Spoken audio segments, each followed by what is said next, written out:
At a family dinner, my daughter handed me a note under the table. It said, "Call 911." She looked pale.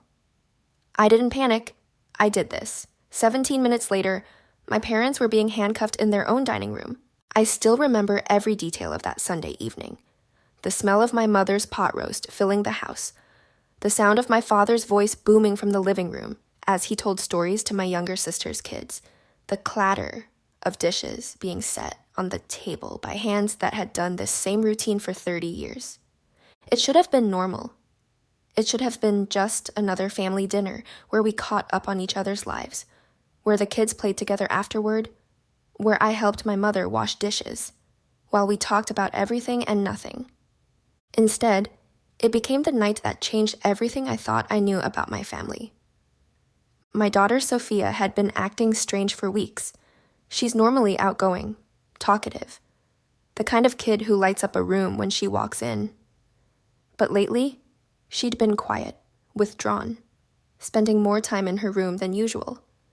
When I'd ask her what was wrong, she'd just shrug and say she was fine. Teenagers, right? I figured it was just normal adolescent moodiness. Maybe something going on at school, maybe hormones, maybe just the stress of being 15 in a world that expects too much from kids too fast.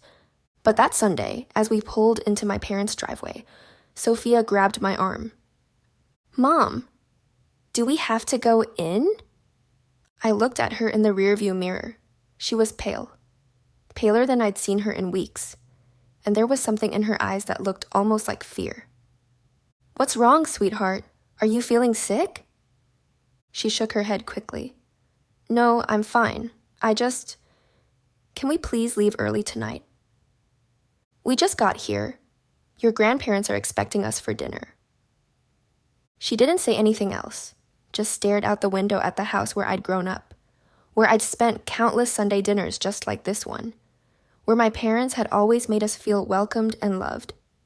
Or so I thought. We walked in through the front door, and immediately I could tell something was off. My mother's greeting was too bright, too enthusiastic. My father barely looked up from his newspaper. My sister Karen was already there with her 2 kids, but instead of the usual chaos of cousins playing together, everyone seemed unusually quiet. "Sophie!" my mother exclaimed, rushing over to hug my daughter. "Look how much you've grown since last month." Sophia submitted to the hug, but I could see the tension in her shoulders. She looked like she wanted to disappear. During dinner, I kept watching her. She barely touched her food, just pushed it around on her plate while everyone else chatted about work and school and weekend plans. When anyone addressed her directly, she'd give short, polite answers and then go back to staring at her plate. My mother kept making comments about how quiet she was being. "Sophie's usually such a chatterbox," she'd say with a laugh. "Cat got your tongue tonight, honey." Each time, Sophia would force a smile and mumble something about being tired. About halfway through the meal, my father started telling one of his stories. Something about a neighbor's dog getting into his garden, told with the kind of animated gestures and voice changes that usually had all the kids giggling. But instead of laughing, Sophia went even paler. That's when she reached under the table and pressed something into my hand. I looked down. It was a folded piece of paper, small enough to be hidden in her palm. I kept my expression neutral, tucking it into my pocket while continuing to nod along with my father's story. But inside, my heart was starting to race. A few minutes later, I excused myself to use the bathroom. Once I was alone, I unfolded the note. In Sophia's careful handwriting, it said, "Call 911. Don't let them know I told you. Grandpa has been touching me when no one is looking. It's been happening for months. I'm scared." I had to grip the bathroom sink to keep from falling over. My first instinct was to scream, to run back into that dining room and confront him right there in front of everyone. But Sophia had specifically asked me not to let them know she'd told me. She was scared, and I needed to be smart about this. I took out my phone with shaking hands and dialed 911. 911? What's your emergency? I need to report child sexual abuse, I whispered into the phone. My daughter just told me her grandfather has been molesting her. The dispatcher was calm, professional. She asked for the address, confirmed that we were currently at the location with the perpetrator, and told me officers were on their way. Are you and your daughter in immediate danger? She asked. I looked at the bathroom door, thinking about my father sitting at the dinner table just down the hall, probably telling another story, probably acting like the loving grandfather everyone believed him to be. I don't think so, I said, but I need to get her away from him. The officers will be there in approximately 15 minutes. Can you keep your daughter safe until then? Yes. Stay on the line with me. I walked back to the dining room, my phone still pressed to my ear, but held low so no one would notice. I could hear the dispatcher's voice giving me quiet instructions.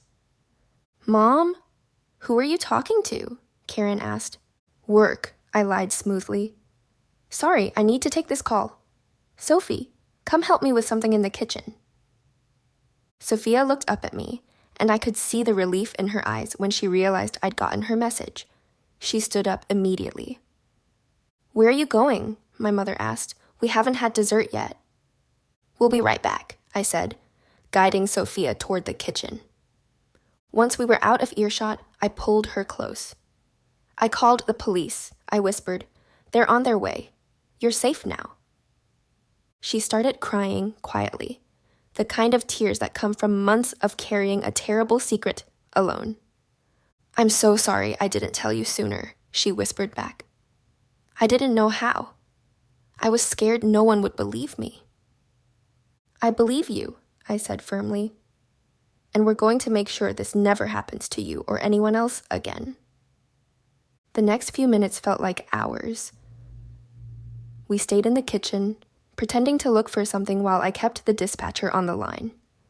I could hear my family in the dining room, laughing and talking, completely unaware that their world was about to implode. When the doorbell rang, my father called out, "I'll get it." I heard him open the front door, heard the deep voices of police officers, heard the change in tone as they identified themselves and asked to speak with him. "What's this about?" my father asked, confusion evident in his voice. "Sir, we need you to step outside with us," one of the officers said. That's when the chaos started. My mother came rushing toward the front door. "What's going on? Why are the police here?" Karen appeared in the kitchen doorway. "What did you do?" she asked, looking at me with suspicion. I stood up, keeping Sophia behind me. "I reported a crime." "What crime?" my mother demanded, her voice getting shrill. The police officers entered the house then, and I could see my father's face over their shoulders.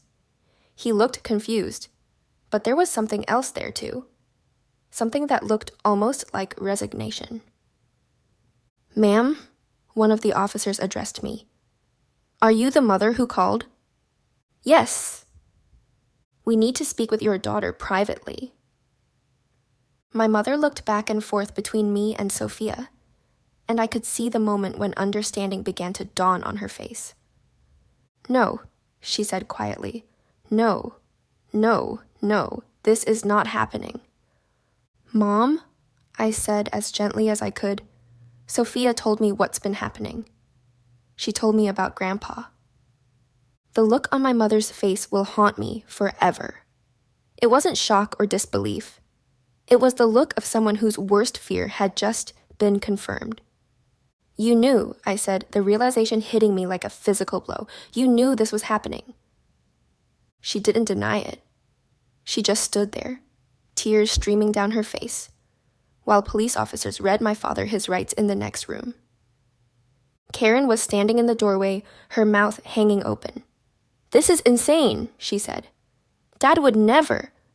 This is crazy." But even as she said it, I could see doubt creeping into her expression. Maybe she was remembering things too.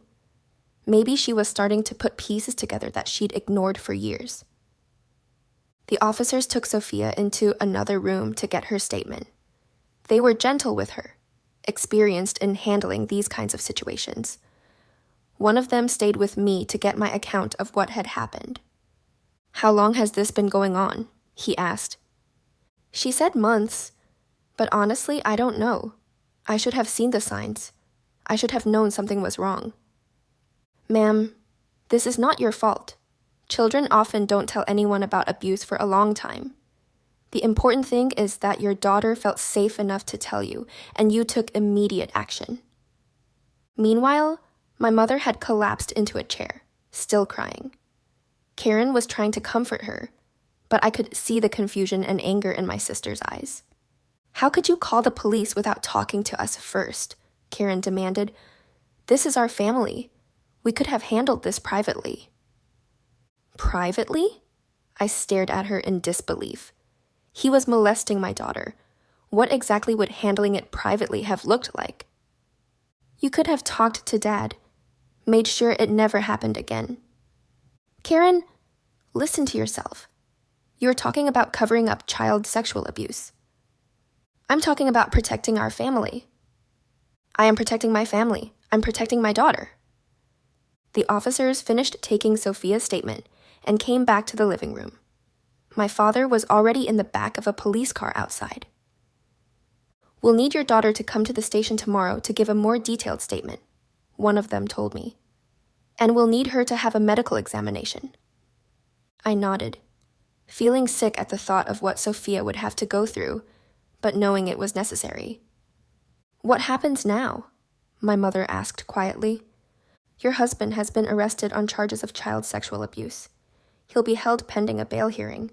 The case will be investigated thoroughly."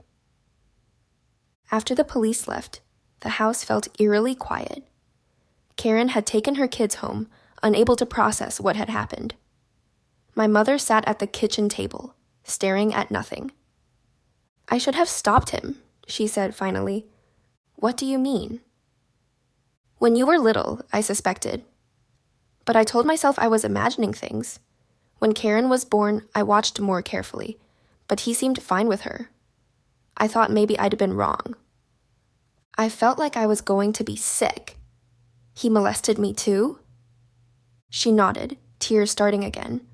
"I'm so sorry. I was young. I was scared. I didn't know what to do. This was 40 years ago. Things were different then."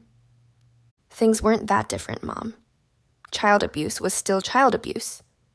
I know, and I've regretted it every day since. When Sophia was born, I watched him like a hawk when she was little. He never seemed inappropriate with her. I hoped, maybe he changed, but he hadn't. Number. And when she started getting older, started developing, I saw the signs again.